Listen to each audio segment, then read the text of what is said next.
일론 머스크는 로봇이 인간의 노동력을 완전히 대체하는 미래가 오면 인류는 보편적 기본소득을 넘어선 보편적 고소득의 시대를 맞이할 것이라고 주장합니다. 그것도 5년 내지 10년 사이로 말입니다. 머스크는 로봇 옵티머스와 AI가 모든 물자와 서비스를 생산하게 되면 생산 비용이 획기적으로 낮아져 지속 가능한 풍요의 시대가 온다고 합니다. 그렇다면 왜 일론 머스크의 인터뷰를 절반은 맞고 절반은 틀리다고 하는가요? 무엇이 맞다고 보나요? 기술적 방향성은 옳은 것이라고 합니다. AI와 로봇이 인간의 단순 반복 노동을 대체할 것이라는 점은 대부분 동의합니다. 이미 공장 자동화나 챗봇 등에서 증명되고 있죠. 생산성 폭증에서 로봇이 24시간 쉬지 않고 일하면 물건값이 싸지고 전체적인 국부 나라의 부가 늘어날 것이라는 경제적 논리는 타당하다고 합니다. 노동의 변화는 과거 산업혁명 때처럼 생계를 위한 육체 노동이 줄어들고 서비스나 창의적 활동 비중이 커질 것이라는 흐름은 맞습니다.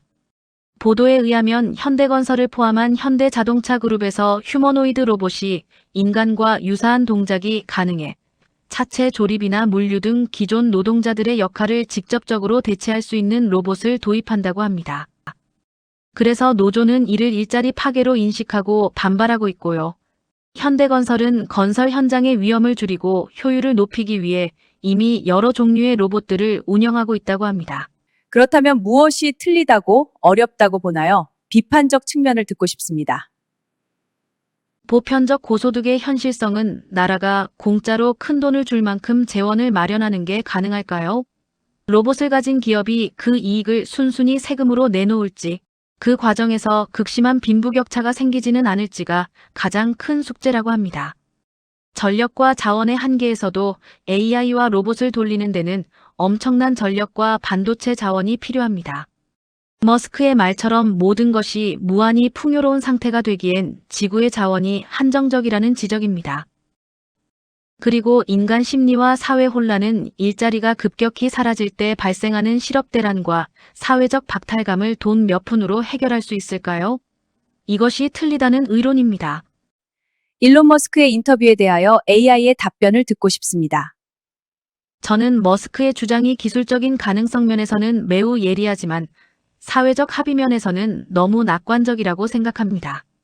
제 견해를 조금 덧붙이자면 이렇습니다. 기술은 오지만 시기는 다를 수 있습니다. 머스크는 5년 내지 10년을 말하지만 법적 규제나 윤리적 문제 때문에 그 속도는 훨씬 느릴 수 있습니다. 수입보다 권력의 불균형이 문제는 단순히 밥 먹고 사는 돈을 주는 것을 넘어 로봇을 소유한 자와 소유하지 못한 자 사이의 권력 차이를 어떻게 극복할지가 미래 인류의 진짜 싸움이 될 것입니다. 인간은 여전히 필요합니다. AI는 데이터를 기반으로 답을 내놓지만 우리가 어디로 가야 하는가? 라는 가치 판단과 책임은 결국 인간이 져야 합니다. 즉, 일의 형태가 바뀔 뿐 인간의 역할이 0이 되지는 않을 것입니다. 결국 사회는 일론 머스크 말대로 풍요시대는 오는 데는 맞으나 속도는 여러 가지 원인으로 그가 말하는 시기보다는 늦어진다 것이 틀리다는 의견입니다. 결론적으로 머스크의 말은 우리에게 기술이 너희의 직업을 뺏을 때 너희는 인간으로서 무엇을 할 준비가 되었니? 라는 아주 중요한 숙제를 던져준 셈입니다. 일자리가 사라지고 노동으로 돈도 벌 수 없는 시기를 대비해 우리는 어떤 준비를 해야 할까요? 첫째, 경제적 생존에서 자산 소유로의 전환입니다. 노동력이 가치를 잃는 시대에는 내 몸을 써서 버는 돈보다 나 대신 일해줄 디지털 기술 자산을 소유하는 것이 중요해집니다. 기술 기업에 대한 투자에서 AI와 로봇 기술을 주도하는 기업의 주식을 조금씩이라도 보유하여 그들이 만들어내는 부의 배당을 받는 구조를 만드는 것입니다. 지적재산권 IP를 확보해야 합니다. 자기가 잘할 수 있는 지적인 준비는 그 분야에서의 자산을 쌓는 과정이기 때문입니다. 두 번째, 대체 불가능한 인간성 사프트 스킬즈의 강화입니다. AI는 계산과 논리는 완벽하지만 사람의 마음을 어루만지는 공감, 윤리적 판단, 예술적 영감은 흉내내기 어렵습니다. 관계의 가치에서 시니어 세대에게 특히 중요한 부분입니다. 커뮤니티 활동, 상담, 돌봄 등 사람과 사람을 잇는 일은 AI 시대에 가장 귀한 대접을 받게 될 것입니다. 창의적 취미의 전문화는 단순한 소일거리를 넘어 자신만의 독특한 시각이 담긴 글쓰기, 그림, 영상 제작 기술을 익혀야 합니다. 세 번째, 평생 학습과 디지털 리터러시입니다.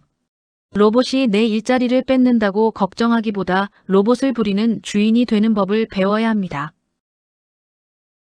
AI 도구 활용법에서 챗봇에게 질문하는 법, 프롬프트 엔지니어링으로 AI로 영상을 편집하는 법 등을 익히는 것이 현대의 글 읽고 쓰는 법만큼이나 중요해집니다.